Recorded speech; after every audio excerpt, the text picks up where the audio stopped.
一个月听懂美国人。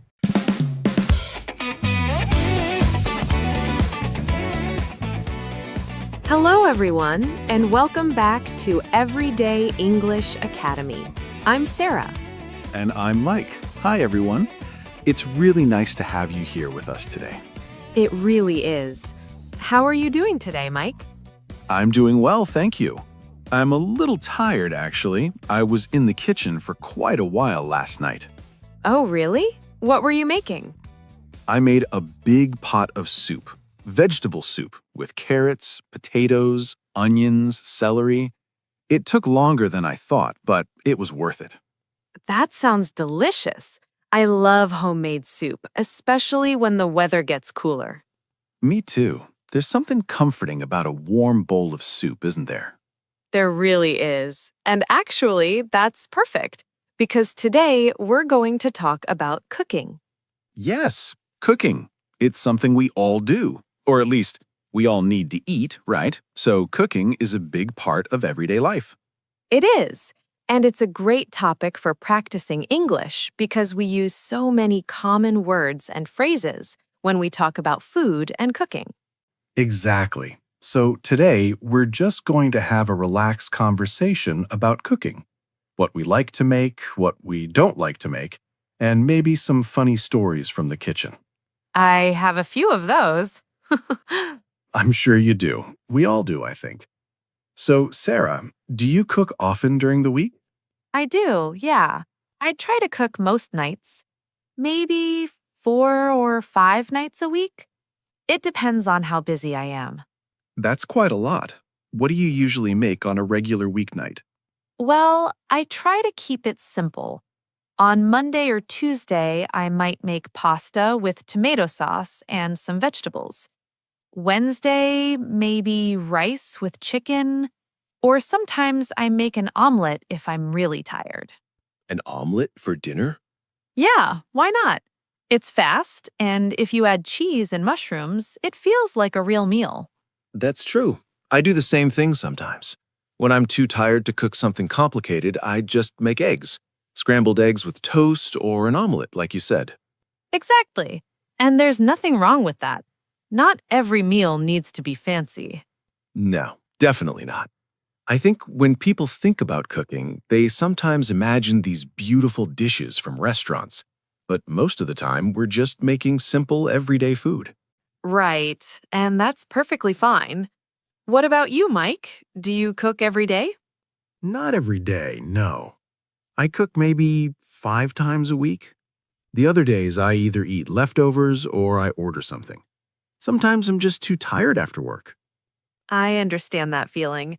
After a long day, the last thing you want to do is stand in the kitchen for an hour. Exactly. But leftovers are great. If I make soup or a big dish, I always make extra so I can eat it the next day. That's smart. I do that too, especially with things like curry or stew. They actually taste better the next day. They do. The flavors, they have time to mix together. It's like the ingredients become friends overnight. That's a nice way to put it. So, Mike, is there a dish that you really love to make? Like your favorite thing to cook? I think my favorite is probably spaghetti bolognese. Pasta with meat sauce. Oh, that's a good one. That's very popular. Yeah, I make it from scratch. That means I don't use sauce from a jar. I make the sauce myself with fresh tomatoes, ground beef, onions, garlic, and some herbs. From scratch, that's when you make something completely by yourself, using basic ingredients. You're not using anything pre-made. Right. And it takes a bit longer, maybe an hour or so, but it tastes so much better than the sauce you buy in a bottle. I believe that. There's something special about making things from scratch. You can control exactly what goes in, how much salt, how much garlic. Exactly. And I always make a big pot, so I freeze half of it. Then 2 weeks later, I have an easy dinner ready. I just need to boil some pasta. That's really clever. I should do that more often. It's like preparing a meal for your future self. Yes, exactly. Future Mike is always grateful. What about you? Do you have a favorite dish to make?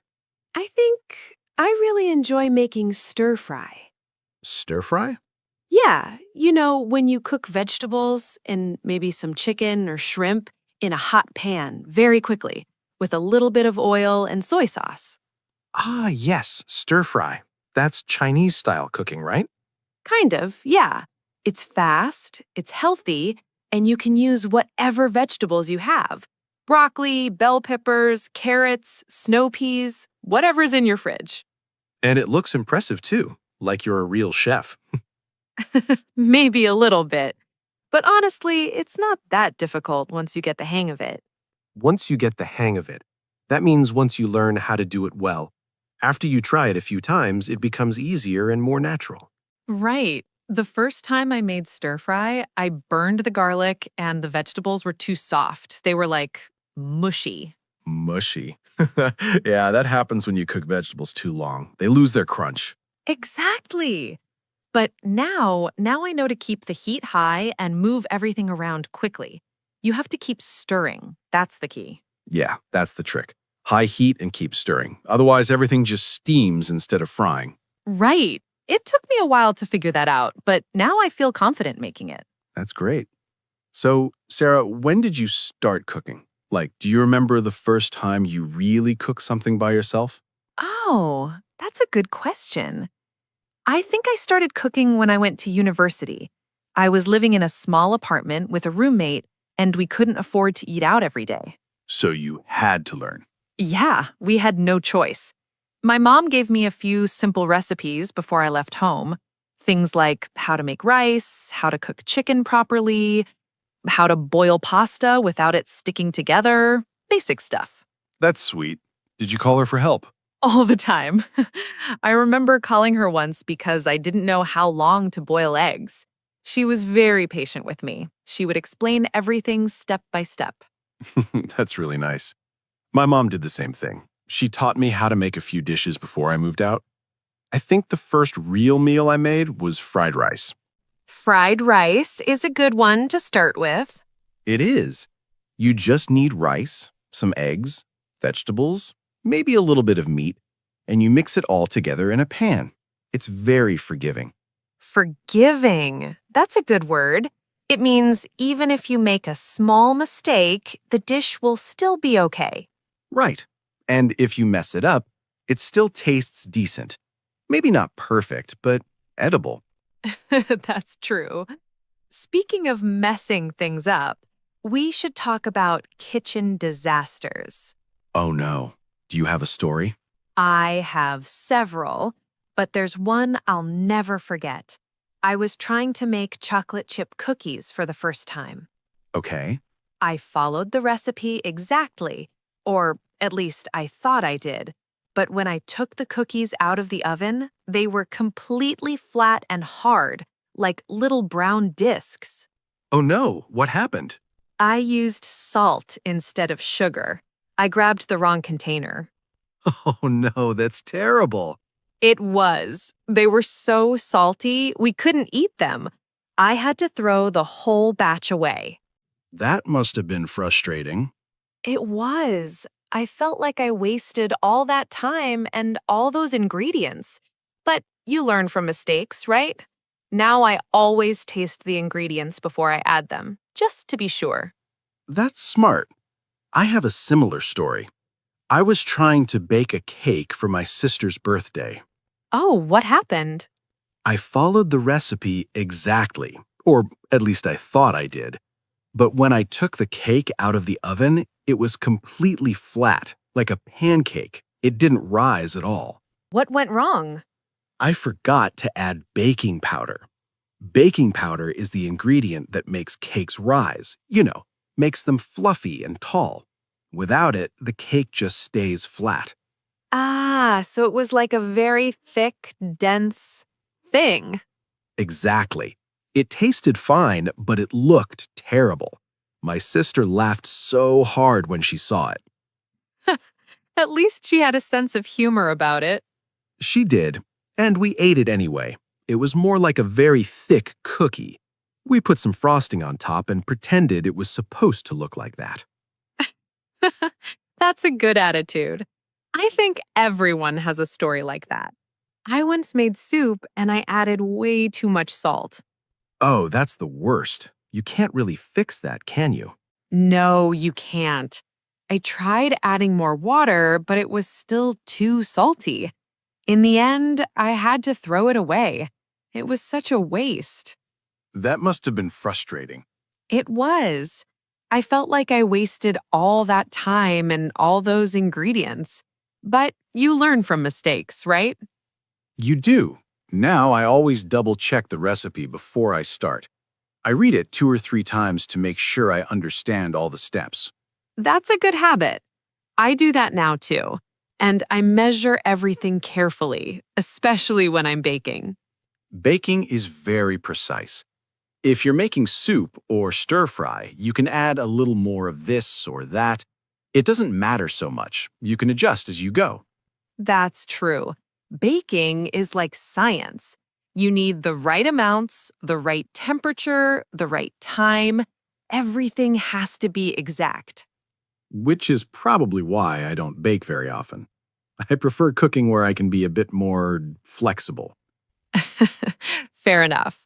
So, Mike, do you ever cook for other people, like for friends or family? I do, yeah.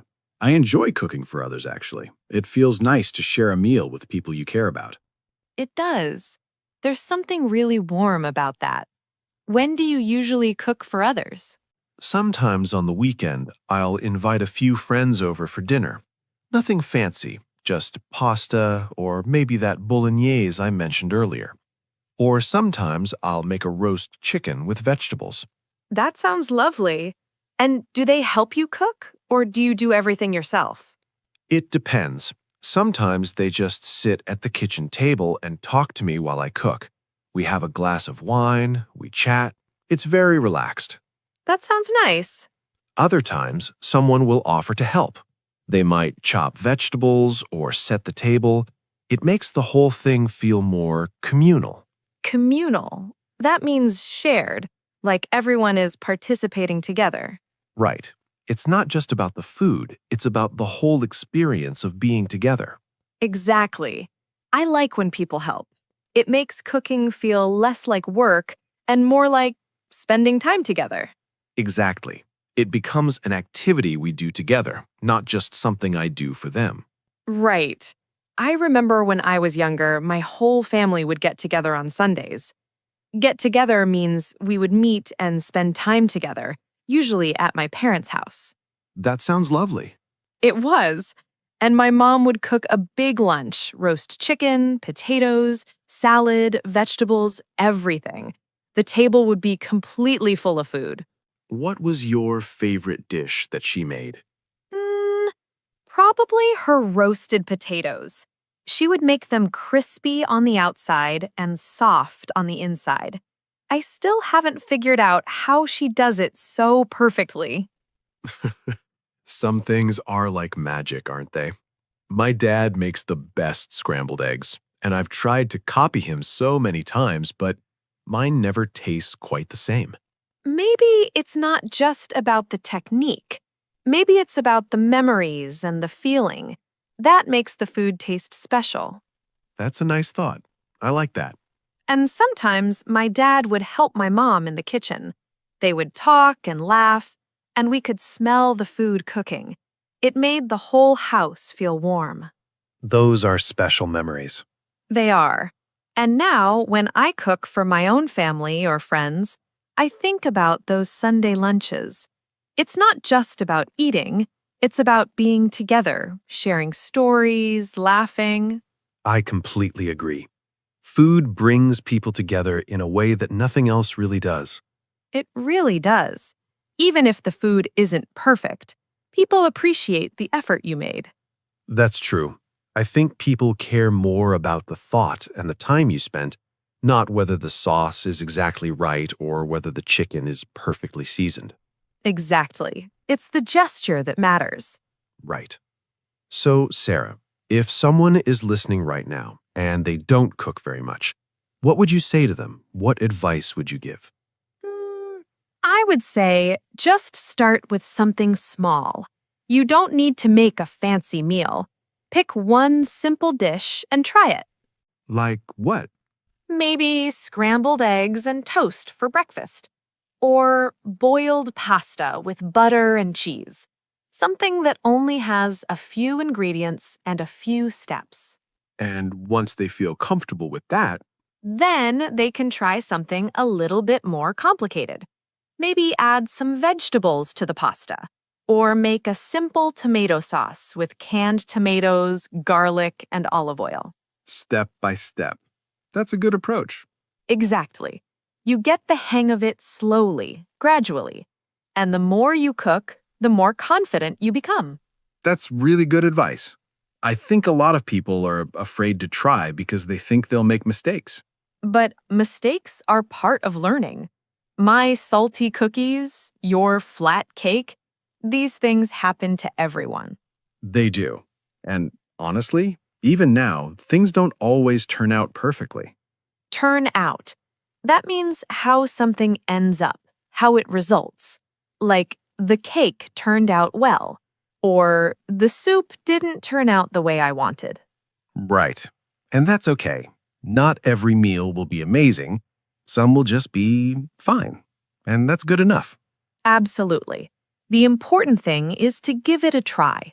That means to attempt it, to make an effort, even if you're not sure how it will turn out. Exactly. Give it a try. You might surprise yourself. You might discover that you actually enjoy cooking. And if it doesn't work out, you can always order pizza. That's true. There's no shame in that. We all do it sometimes. None at all. But I will say, there's something really satisfying about eating something you made yourself. There is. Even if it's just a simple sandwich or a bowl of soup. When you made it with your own hands, it feels different. It does. You feel proud. Like, I did this. I created this meal. Yeah, and I think that's what keeps people cooking. That little feeling of accomplishment.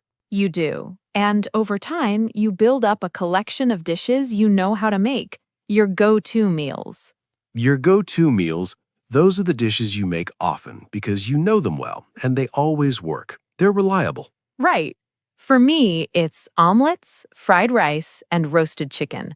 Those are my 3 go-to meals. I can make them without even thinking.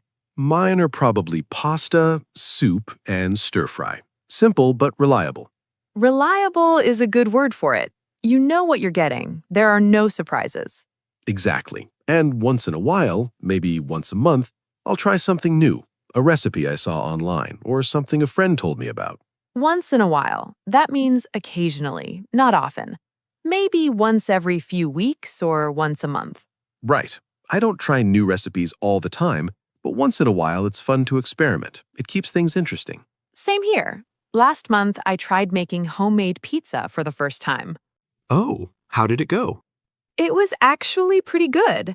The dough was a bit tricky to work with, but the taste was great, much better than I expected. That's wonderful. See, you never know until you try. Exactly. And sometimes those experiments become new favorites. Now I want to make pizza again and try different toppings. That's the spirit. That's exactly the attitude people should have about cooking. I agree. It should be fun, not stressful. Right. It's not a test. You're not being graded. You're just making food to eat and enjoy. Exactly. And even professional chefs make mistakes. They burn things, they add too much salt. It happens to everyone. That's a good point. Nobody's perfect. Not even the people who cook for a living. No, so we shouldn't expect perfection from ourselves, especially when we're just learning. Absolutely. Be patient with yourself. That's important. It is. So I think the message we want to share today is pretty simple. What's that? Cooking doesn't have to be perfect. It doesn't have to be complicated. Just start with something small, be patient with yourself, and enjoy the process. I love that. Enjoy the process. It's not just about the final dish. It's about the time you spend in the kitchen, the smells, the sounds, the feeling of creating something. The little moment when you taste something and it's actually good. Yes, that moment is the best. When you take that first bite and you think, hey, this is actually pretty delicious. It really is. It makes all the effort worth it. It does. Well, Sarah, I think we've talked about cooking for quite a while now. We have. Time really does go by fast when you're having a good conversation. It does. And I hope everyone listening enjoyed this conversation too.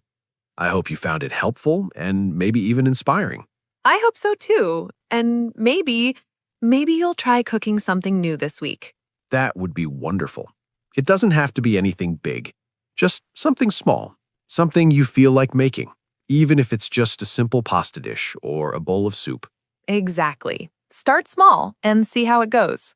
And if you do cook something, we'd love to hear about it. We would.